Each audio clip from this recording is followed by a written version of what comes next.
Learning objectives.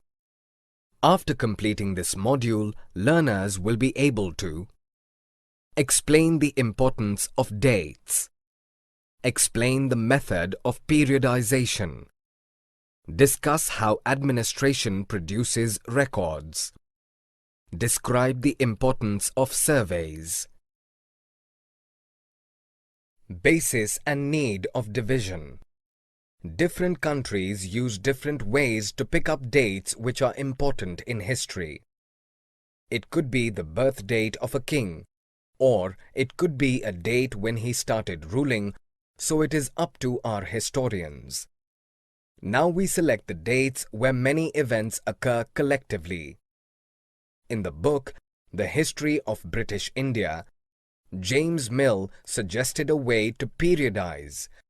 He divided Indian history into 3 sections, that is, Hindu, Muslim and British. He divided on the basis of the ruler of that time, but it was not appropriate for a country with respect to the ancient, medieval and modern time. This was really important as people couldn't study history because of its immense diversification, but this division made it much easier than before. History is not just about conquest and rulers, it's also how economy developed. Also, how people invented new things. Before the British rule, India was ruled by many different rulers in small parts, but with their arrival, the British India was way bigger. In the beginning, they came to India for trading of goods. They used to buy goods at cheap rates. They even produced crops that they needed to export, and soon they were involved in political matters as well. The British rule was responsible for social, economic, cultural and political changes in India. Thus, they were colonial. Administration by British. Before the Western people arrived, our country was poorly organized. It was not a single country, but parts of different rulers. With the arrival of British, they took many steps to develop and keep check over India. They appointed Tehsildar, collectors, commissioners, etc. They believed that everything must be written down. All the laws, the amendments, the trading, policy and agreements had to be written for proof and legitimacy. So, they began traveling the country for a proper map of India. They started to note the climatic conditions and the crop productions in different parts of India. In the middle of the 19th century, these records were typed and multiple copies of these records were stored.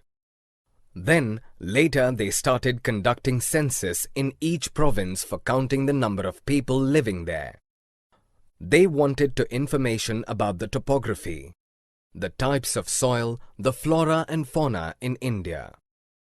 The attack of British was somehow advantageous for us, as they taught us so much and indirectly developed our society, which was not happening in the Mughal rule. Still, the way of teaching was not correct. Thus, they were bad for our country.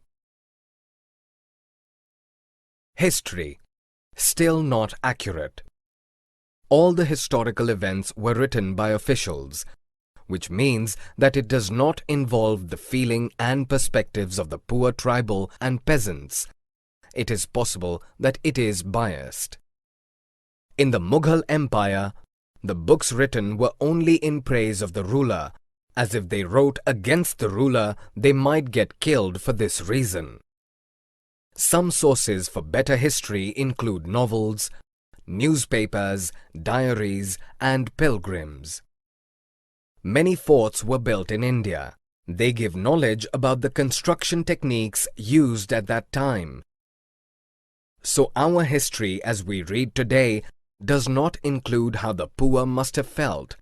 Thus, it is incomplete and there is no way to get that information. But this is done by collecting and correlating information from our ancestors as well.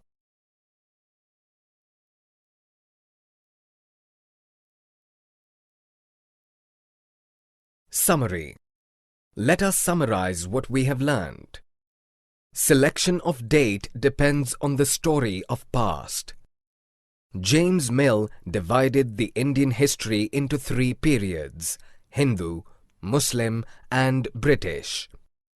Specialized institutions like archives and museums were established to preserve important records.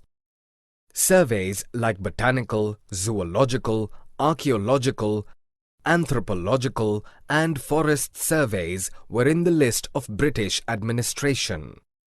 The official records do not tell about the needs of people of India.